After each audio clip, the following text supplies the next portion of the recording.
Good afternoon. My name is Professor Harmon, and today I'm going to be giving you an overview of some of the updates that came with the APA 7th edition. This is primarily geared for psychology graduate students as well as faculty. If you are a undergraduate student, I would recommend checking out some of my other videos that deal with other aspects of the 7th edition update. So, today what we're going to do is I'm going to give you an overview of the changes, and I'm going to focus first on in-text citations. Then I'm going to talk about some of the changes impacting the reference list citations, APA paper format, and then some other significant update. For those of you that may have used APA 6th edition for a long time, there are some pretty radical changes. But for those of you that are brand new to 7th edition, I think you will find this pretty approachable.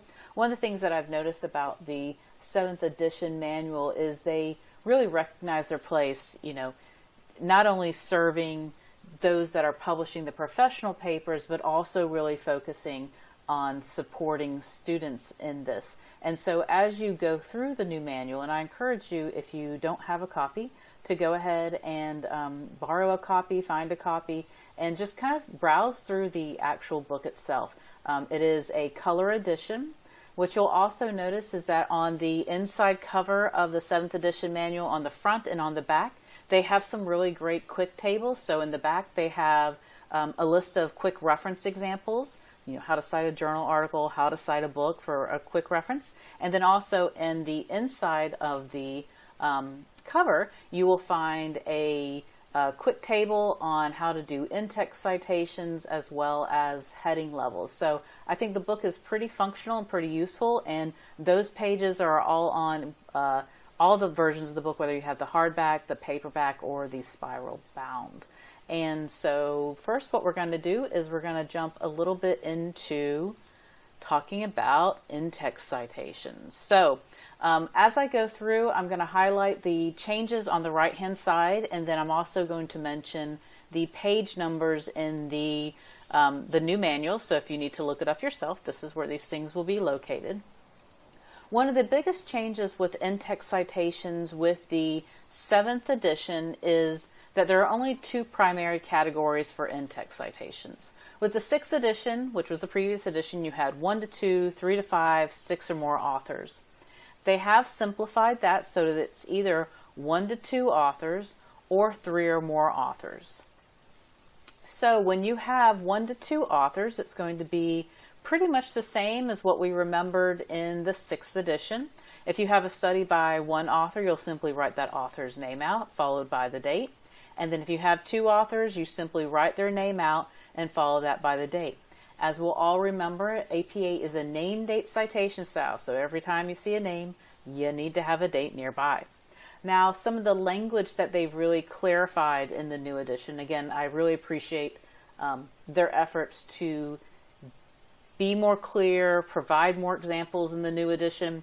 One of the things that they've done consistently throughout the entire manual is they've differentiated between the narrative citation and the parenthetical citation. And so even in the reference section, underneath the reference list example, they will show an example of what the in-text narrative citation would look like and what the in-text parenthetical citation would look like. So for the parenthetical citation, it's exactly the same as it was in the 6th edition. 1 to 2 authors, write them out every single time. Now where this changes up is for 3 or more authors. So every time you have 3 or more authors, you're simply going to list the first author followed by the phrase "et al." This is similar to the 6th edition when they had 6 or more authors, you listed the first author followed by "et al." Every single time you see 3 or more authors, first author followed by "et al," whether it be the narrative citation or the parenthetical citation. Now, one question I've gotten is, some of us really love that nice little summary chart they had on page 177 of the APA manual. In the new edition, that table is kind of the one on page 266, and also when you look on the inside cover, they have that little quick chart of, how do I do the in-text citations depending on how many authors. Now, with the change to 3 or more authors doing the first author followed by et al., it was necessary to clarify, or as they have in section 8.18, avoiding ambiguity in in-text citations.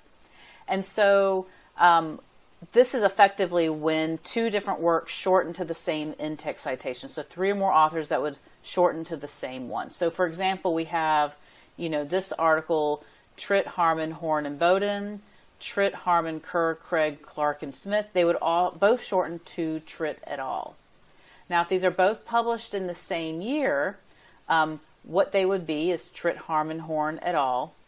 So what they want you to do, the solution is to list all the authors until you have a unique author and then add the phrase et al. So the first 2 authors are the same, and then the third author is unique, and then basically you say and others if there are more authors. So until it's unique, and then follow that by a comma, and then add the and others phrase. Now, if you didn't have any more authors and you just had Tritt, Harmon, Horn, and Horn was the last author, you would simply leave off the et al. Phrase, but you would still maintain it if there were more than 3 authors. Okay, so moving on to direct quotes in APA. Direct quotes are now dealt with on page 270 through 278. There really aren't a lot of changes for direct quotes. They are pretty much the same. What I do appreciate is they have better examples, in particular when it deals with resources without page numbers. And so they do grow into greater depth for those. But as a refresher, if you have a narrative citation, with a direct quote, you primarily need 3 pieces of information. You need to have the author, the date, and then the page number to help guide your reader to that direct quote. This is an example of a narrative citation. A parenthetical citation, you simply throw the author, the date, and the page number at the very end and follow that with a period.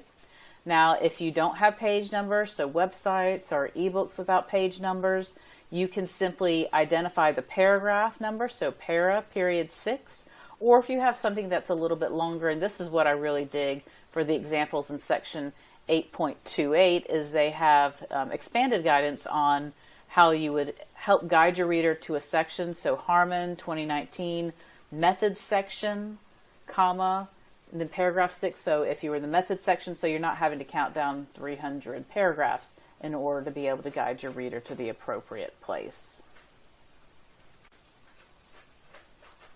What I also really dig is they have examples on page 272 of correct and incorrect direct quote citations and some of the rationale behind it. Now, paraphrases pretty much stay the same. With paraphrases, whether it be narrative or parenthetical, you generally only need 2 pieces of information, so the author and the date, whether introduced here or in the parenthetical citation. All this is on page 269 through 270 of the APA 7th edition manual. One of the things that was sometimes debated was whether or not you would include a page number with a paraphrase.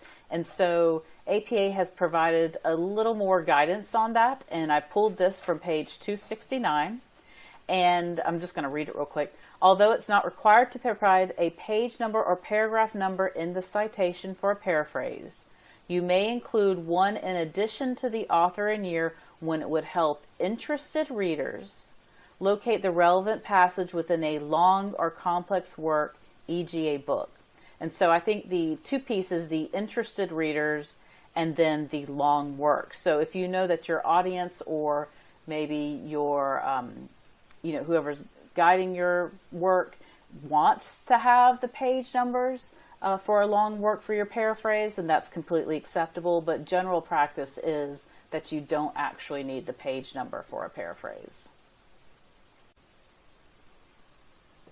Another one of the things that I really think is helpful in the 7th edition is they have lots of example of what a good balance of citation in a paragraph looks like. So Chapter 8 has a lot of details. They have lots of examples, and so it kind of helps us better understand what the expectations of the 7th edition are with regards to this. So figure 8.1, for example, has an example of an appropriate level citation, example of repeated narrative citations, example of a long paraphrase with a single in-text citation. So these are all really helpful for balancing those in-text citations within their papers, because sometimes I think that is one of the more difficult things. And so I strongly encourage you to break out the manual and to take a little bit of a closer look at this. But kind of to talk more broadly, one of my favorite examples that we see over and over again, especially in literature reviews, is that sometimes within a long paraphrase, we are talking just about one article. And so instead of putting a citation at the end of every single sentence, what you can do a lot of times is communicate to your reader first who you're talking about. So for example, here we have the in-text, long 2018 described. But we're going to continue to talk about this article through the entire paragraph.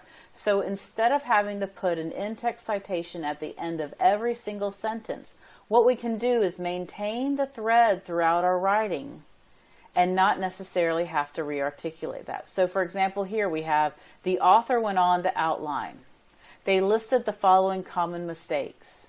Long argues that students can succeed with practice. And so you can see here there's a little bit more detail and examples of how you can balance citation and maintain that tie to the author without having to do an in-text citation after every single time. Also, there is guidance that you don't always have to put a date after an author if you've established that and you're still talking about that same article. And while this is true, I did want to bring up that you still will always need to add an in-text citation if you talk about a new or different source within the paragraph. So if you start talking about a different source, you have to let your reader know that you're talking about a different source. Also, if you start a new paragraph, even if you're still talking about that same source, you still need to reestablish that in-text citation to let your reader know, hey, I'm talking about this article. And then always err on the side of caution if you are unsure. If you are unsure how to balance your citations, always err on the side of oversighting rather than underciting. But I encourage you to take that critical look at your writing and see how you can balance the writing within a paragraph. And again, if you need additional help, I know Dr. Warren over in the writing room is pretty well versed in APA 7th and a great writer as well, so she may be able to help you too. Okay, that sums up what I have to say about in-text citations. Those were the major issues. But now what I'm going to do is switch gears and talk a little bit about the reference list citations, because we see some pretty significant changes, not only in some of the details of the citation, but also how APA is kind of conceptualizing the reference list citations. So with the 7th edition manual, they introduced the concept of the 4 elements. And so these 4 elements are who, when, what, and where. So the author, the year, the title, and the source.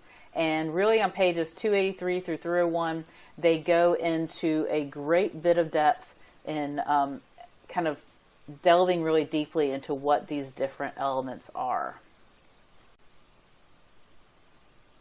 Okay, so in this video, I'm going to talk about journal articles with a DOI, journal articles without a DOI, journal articles with a non-database URL, then I'll talk about ebooks and websites. So I have a lot to cover with journal articles and other reference list citations. So with the APA journal article with a DOI, the first part starts out the same, so you still have authors with just the initials. And then the capitalization of the title doesn't change. You capitalize the first word of the title, and then if you have a subtitle, you capitalize the first word of that, and all the other major words are lowercase. We then have the name of the journal, which is still the same. Write out the full name of the journal, and then italicize it. The first major change to the reference list entry for a journal article with a DOI is if you have a volume number and all you have is a volume number, simply list the volume number. If you have the volume and the issue, simply list the volume and issue. It used to be a little bit more complex, where we had to worry about continuous pagination and paginated by issue. That doesn't matter anymore. So if you have a volume number and all you have is a volume number, see here, all we have is volume 36. We don't know what the issue is. That's acceptable. We can just put 36 in italics and move on with the citation. The next example is going to show you what we do if we have a volume and an issue involved. So after we have our volume number, we include the page numbers. And then at the very end, we include our digital object identifier. Now, since the last edition, so there was a 6th edition in 2012, they came out with a supplement where you started seeing things like this http://dx.doi.org. The newest version is simplified, so it's https and then simply doi.org, and then we follow that with the DOI, which is the 10-dot number that you find usually at the top of a journal article or the bottom of that page. What you will also notice, and this is a big deal, if you are using a URL, because this turns to a URL, URLs and hyperlinks are now acceptable in APA. This was the thing that I was like, really? Anyway, so if you have a hyperlink, hyperlinks are now okay in APA. So another thing that you can do is it's also acceptable to use a short DOI. So if you go to, I think it's shortdoi.org. It's the people that distribute the DOIs. They have a DOI shortener. The DOI shortener is now also acceptable. And then one thing I also wanted to bring to your attention is they go to great length on page 297 to talk about not using the name of the database and not using a URL to a library's database. So we see this periodically. Sometimes it wants you to do like Academic Search Premier or PsycInfo. APA does not want you putting the name of the database in the citation.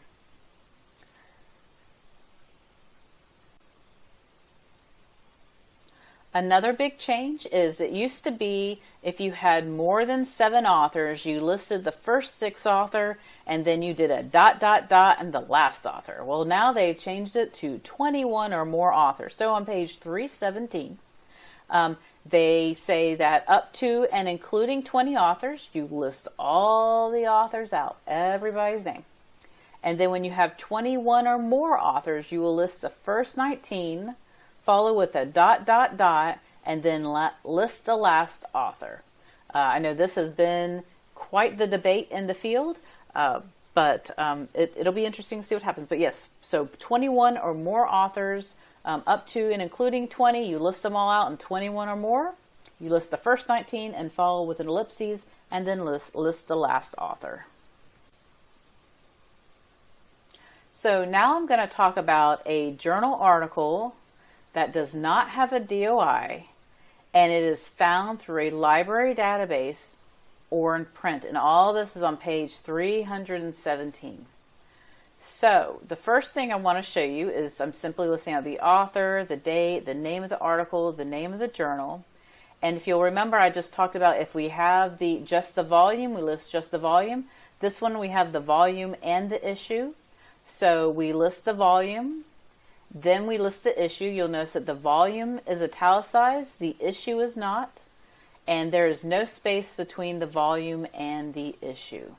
So that is that's the same, but the big change is whether or not to include the volume and issue. So if you have the volume and you just have the volume, list just the volume. If you have the volume and the issue, list them both. It's all game. Now the next big thing to pay attention to is, there we go, is we list the page numbers and then we stop.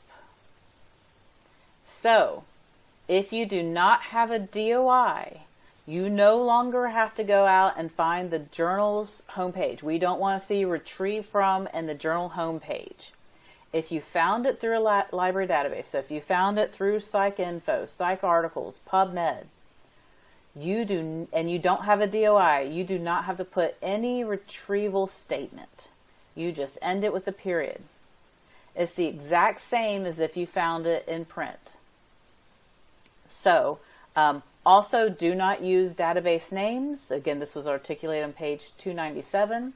So this was one of the things that I was a little shocked at, because I was so used to having to go out and find that retrieve from for the journal's homepage. I'm actually kind of relieved to see this, but it is a little jarring initially.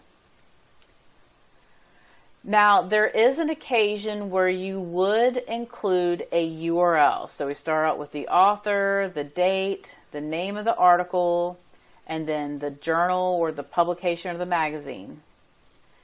Now, if it is online only, so no print version is available, and you did not get it from a library database, and the phrase in one of the APA sessions that I attended, how they phrase it, if it's not widely distributed. So being found in a library database implies that something is widely distributed. So if this is the only place to find it, so for example, something published by the AARP Bulletin, I will put the full URL, and it's okay to have a hyperlink so that my reader is able to access the full text of that article. And this should be a linkable and resolvable URL to the online journal article. Okay, now I'm going to switch gears to books and ebooks. So if your book has a DOI, so this is covered on page 321, and what you'll probably notice more and more over time is more and more ebooks will have a digital object identifier. What you do is you first list out the author or authors, the date the book was published, list the name of the book. Notice that it is italicized. Capitalize the first word of the title and capitalize the first word of the subtitle. And then, one of the big changes for the 7th edition is you no longer have to include the city and the state in book citations. This was kind of a shocker for me. All you have to do is list out the publisher, end that with a period, and then put the correct DOI after that. Now, if your book does not have a DOI, and a lot of books do not have a DOI, whether it be a print book or an ebook from an academic research database, so if you find a print book at the library, or if you access an ebook through our library catalog, so you go online, you go through our catalog, and you're accessing an ebook, there's not a DOI available, all you need to do is list out the authors, the date, the name of the book, and then the publisher, and end it with a period. No need to put a retrieve from statement, nothing. Just end it with a period. And again, all this is on page 321. Again, you don't need to put the name of the database that you found it through. We don't want to see eBrary. We don't want to see NetLibrary. You just end it with the publisher and add a period. So now I'm going to talk about website citations, and all this is covered. Generally, the examples are on page 329 through 331 and 350 through 352. One thing I did want to mention is that while Chapter 10 is full of examples, Chapter 9 goes in and details each of the elements. So if you have a question about any of the elements of the citation, you can go through Chapter 9 and it'll kind of break it down into more detail. Now, when doing a website, if you don't have an individual as an author, again, you can use a corporate author. So, for example, the American Nurses Association, and that with a period. If you do have a date available, of course, include the date. If you don't have a date available, you can simply put N period, D period. And then we follow that by putting the name of the web page in italics.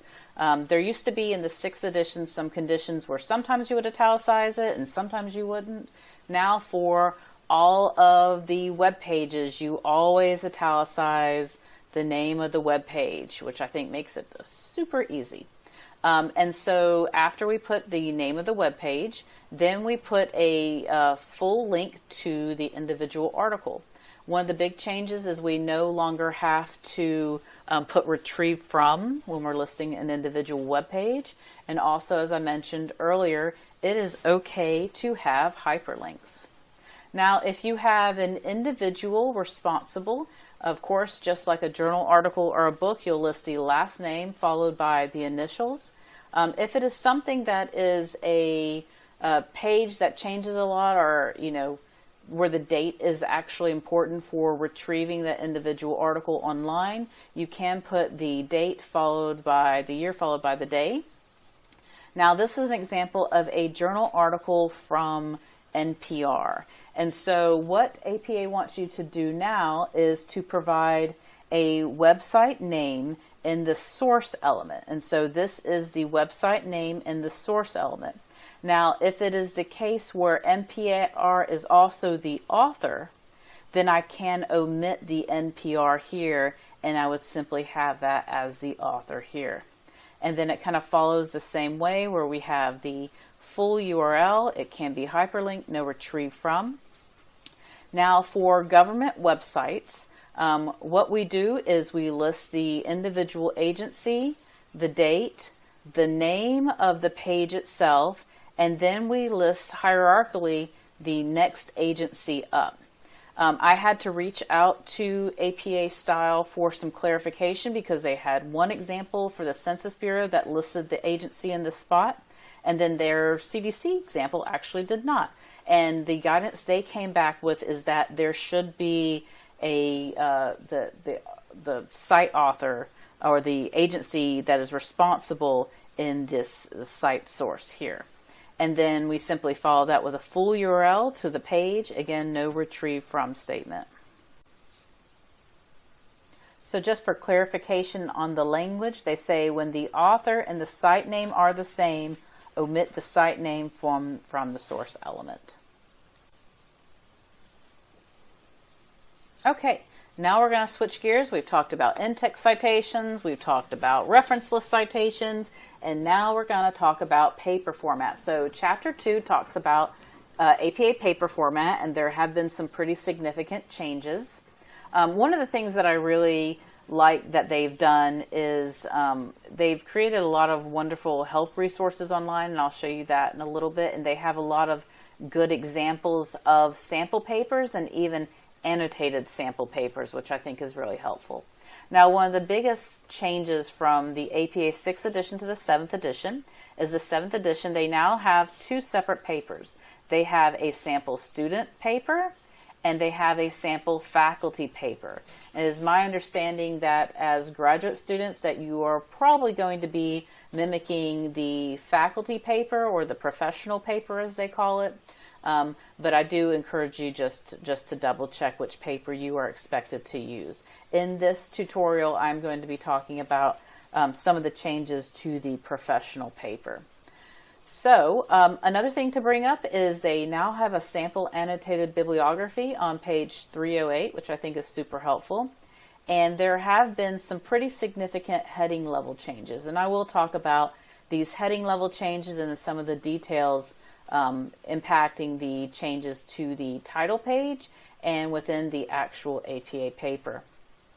Now, something I'm not going to go into in depth in this session, but I encourage you to look at, especially as graduate students, is there's a good bit of updated guidance on the format of tables and figures in Chapter 7. I encourage you to take an APA manual and kind of dig through that. As I understand it, they have kind of streamlined those and kind of brought more similarity between the tables and the figures. Another big thing for the 7th edition is that we have more font options. Section 2.19 on page 44, it details the new array and variety of font options that we can use in our papers now. And then one of the biggest changes, controversial in itself, is on section 6.1, page 154. It articulates that we now only need one space after the period. Major change. Okay. And so again, the sample student papers on page 61 through 67, sample professional papers on page 50 through 60, and they do have, if you don't have a copy of the manual, on the APA site, they do link you to full copies of those papers. And what they say is that they're also going to come out with more sample papers as time goes on through the website, including a qualitative mixed method and a sample of a literature review, which I think will be super helpful.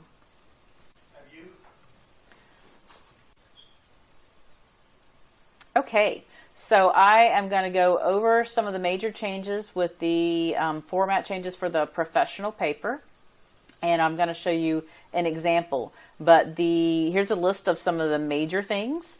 The phrase running head is no longer used. Professional papers still include the concept of a running head. That was the thing in all caps, not to exceed 50 characters or spaces, but no longer does the word running head precede that. Another thing that's really nice about the new edition is that the heading for all pages is the same, so we don't have a different first page. Every single page is exactly the same. With the title page, there are some distinct changes, and I'll talk about that in a minute. One of the other big changes is that the paper of the title and the word references are now bolded. They used to not be bolded in the 6th edition, but along with kind of paralleling what a level 1 heading looks like, all of those are now bolded. There have been some heading level updates that I think are kind of welcome updates. And as I kind of articulated earlier, there is a sample annotated bibliography. So now I'm going to go over to a sample paper and kind of show you in detail what some of these changes are. Okay, so this is, I'm going to go through all the different changes for the paper. And as I mentioned, no longer is the word running head on the cover of our first page. We simply put the actual running head, which is APA is awesome here. And this is a shortened version of the title, not to exceed 50 characters or spaces. And so this is going to be the same on every single page. So again, we no longer have a different first page. All the headings on all the pages are going to be exactly the same. This is, of course, unless there is a, somebody, whoever's guiding your papers or the journal has different rules. Of course, you will follow those. But according to the APA 7th manual for professional papers, you no longer have to put the word running head, and all the headers are exactly the same. They do have some guidance as to how far we start with the title down. It is, they say, about 3 or 4 spaces. And then the title of the paper is going to be bolded. And then there is a space. And then they've changed how they do author affiliations. So you list all the individuals. So if I was Deborah Harmon or Brandy Horn, all those individuals would be listed. And then their affiliations are noted by a superscripted 1, and then the affiliations follow down below and are identified with the superscript 1 underneath. So if there were 2 people from the same institution, Deborah Harmon and maybe Brandy Horn, we would simply have the superscripted 1 behind both of our names, and then that would kind of map to here. Now at the very bottom of the page, the author note has some new guidance as to what the different components of the author note are. I strongly encourage you to look on page 35, section 2.7 of the APA manual if you are working on your author note, because there's a lot more detail than I can really cover in the scope of this screencast. But I do strongly encourage you to look at it. And so some of the things that they have are separate paragraphs and sections dealing with ORC IDs, changes of affiliation, disclosures and acknowledgement, as well as how they want you to articulate your contact information. So the abstract is generally the same. I don't remember if in 6th edition if the word abstract was bolded, but it is bolded in the 7th edition. And then abstracts are to be no more than 250 words. And then the keywords follow exactly the same as it was in the 6th edition. Now moving on to the body of the paper. Again, we start the body of the paper, not with the word introduction, but the full title of our paper in all bold. And remember, all the major words are capitalized for this title. And this is the exact same title that we pull from our cover page here. And so then we put it here, and then we simply start with our text. And in a minute, I'm going to talk a little bit more about heading levels, but I'm just going to skip over that for now. And then bring your attention to the reference page. One of the other major changes is that the word references is now bolded. It used to not be bolded. And then you simply follow with your full reference list in alphabetical order. Okay, I'm now going to talk about heading levels. So how you kind of articulate and format the different heading levels within your paper to help guide your reader to know whether you're talking about, a major concept or a sub-concept. And so one of the biggest changes throughout all the heading levels is that they are all bold and they are all title case. So all bolded and all the major words are capitalized. Within the manual on page 49, Figure 2.5 has a really kind of detailed example of the different formats in a sample paper. But effectively, the level 1 heading is the same, the level 2 heading is the same, but there are changes with the level 3, the level 4, and the level 5. And so to articulate some of these, I'm kind of going to go in. Okay. And so again, with the level 1 heading, there is no change. A level 1 heading is centered and bold and title case, meaning all the major words are capitalized. A level 2 heading is also the same. All the major words are capitalized. It is left aligned. It is also bolded, and the text starts on the next line. Now, the heading that has had the biggest changes is the level 3 heading. So remember, the level 3 heading is a sub piece of the level 2 heading. And so effectively, the major changes here are it is now all bolded, all the major words are capitalized, and it is italicized. Now, and the text will start on the next line, which is new for level 3. So the level 4 heading looks a lot like if you've been using APA for years. Basically, they turned the level 4 heading into the level 3 heading, or what was level 3 heading in the APA manual. But for a level 4 heading, what you do is you indent it. It is also bolded. All the major words are capitalized. But then we end it with a period, and then the text starts not on the next line, but right after the heading. Most of your papers won't go down to level 4. Most papers go through level 1 or level 2 and sometimes level 3 heading, but it's good to know how to articulate and communicate to your reader what level of the paper you're actually talking about. Okay, so another big change with the 7th edition, you'll notice that the tagline for the 6th edition is writing clearly and concisely, and that for the 7th edition, their tagline is your key to clear, concise, and inclusive writing. And so this is primarily going to kind of cover some of the things in Chapter 4 and Chapter 5. One of the biggest changes between the 6th edition and the 7th edition is that the singular they is endorsed. And this is approached on page 4 or section 4.15 on page 120 through 121.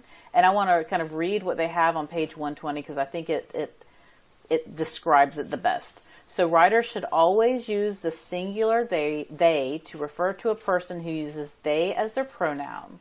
Also use they as the generic third-person singular pronoun to refer to a person whose gender is unknown or irrelevant to the context of the usage. And so if the gender is not an important part of what is being communicated, then use the third-person singular pronoun.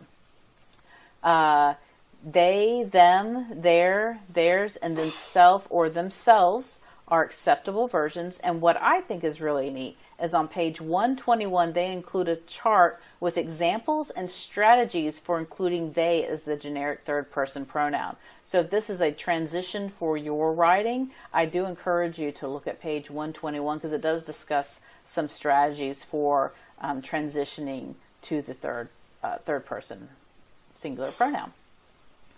Also, and I think especially for those of y'all who are doing studies and research, this is going to have potential changes for you. and they have some updated guidance. So they already had guidance, but this is updated guidance on reducing bias by topic, specifically dealing with age, disability, gender, racial and ethnic identity, sexual orientation, and socioeconomic status. All this is on Chapter 5, and I encourage you to take a moment and actually read through this in detail, because there's a lot in there that I can't really unpack in the scope of this webinar. I think it could be a webinar into itself. But I do encourage you to look at it. You know, some of the top things, for example, is they say to avoid phrases like under 18 years or over 65 years. They do encourage you to be specific about age range. And there's a range of guidance that the section, I think, really does a good job at articulating. So I encourage you, especially those of you that are doing studies with human subjects, that you take a really close look at Chapter 5 and consider its guidance. Okay, so APA 7th Help Resources. So the APA site actually did a really good job. Their site is very useful. So they have great examples of, reference list examples. They have sample papers. They have, what sample papers with headings look like. So they really have a pretty good site. And I'll show you their page in a second. I did want to mention also that the USC Aiken Library has some help resources. We are working on our updated 7th edition handout, and my hope is that it comes out super soon. I have also on the Psychology Research Guide, if you go into the Psychology Research Guide and look at the Cite Your Sources tab, that is now resources to support APA 7th. And all my writing room workshops moving forward, I do all the APA workshops for the writing room, those will also be APA 7th edition. And finally, I did want to mention that as you go out on the web, do be cautious as you're going through and looking at help resources that are not APA. There are a lot of things that are still 6th edition. People are still trying to catch up and get everything converted over to 7th edition. One of the sites that I really dig is the Excelsior College Owl. They have an excellent coverage of APA 7th, and I think it's pretty well done, and there are not a lot of errors in it. One of the things I caution you with is the Owl Purdue, which is a site I know a lot of people know and love. They have some significant errors in their APA 7th materials, and also if you haven't been there lately, there are lots of advertisements. So I really am digging the Excelsior Owl site. It's very helpful. The information is good, and if you are not using the APA site, I would say it's a good secondary site. So I wanted to show you the APA style page. Again, it is pretty helpful. So this is apastyle.org. And if you go under instructional aids, you can come down here and you can find some tutorials and webinars, handouts and guides, and then the all-important sample papers. And so this is where, if you don't have the manual, you can find some sample papers. So they have the student sample paper and the student professional paper. They also have some Word documents of the same. Another thing that they did a really good job at is under style and grammar guidelines. They have a lot of the top level things that are important, but they also have pretty good reference examples. And so you can kind of go through here and browse some of the major areas. One of the things I did want to bring your attention to is they do have some guidance for how to do the citation for the DSM. This is in the manual itself, but it's also online here. And you can kind of go through, and they go through and they have pretty good examples. They also include examples of the parenthetical citations, the narrative citations, and what some of the rules were that kind of guided their thoughts on the articulation of the citations there. Also, under instructional aids, under handouts and guides, they have some nice printouts, and I think my favorite thing that has come out with the new edition is this reference quick guide. It's a very easy to understand, very straightforward, kind of quick overview of a journal article, a book, and then a chapter in an edited book. If you have a binder and you keep things, this is a great printout to have. I do also like a lot of the other guides they have. Okay, and finally, I did want to point you in the direction of the resources on the psychology research guide. So I'm going to go under the research guide and then select our friend psychology. And then on the psychology research guide, what you'll notice is that on the Cite Your Sources tab, I have gone ahead and switched y'all over to the APA 7th edition. And here are some quick links to excellent citation resources, as well as resources primarily for student paper format. But I think you might find some of these other resources helpful as well. So that concludes my overview of the changes from the APA 6th edition to the 7th edition. If you ever have any questions about any of the quirks of the new edition, I'm always happy to talk about it. I like talking about APA weird detail things, so feel free to reach out. One note, as I do not review papers for correctness, but I will have a discussion if you have something you're stuck on, or if you and your professor are stuck on something. I'll be happy to sit down and kind of brainstorm with you and see if we can figure out what might be the best route forward. Again, my name is Deborah Harmon. I'm one of the librarians, and feel free to contact me if you have any questions. Thanks.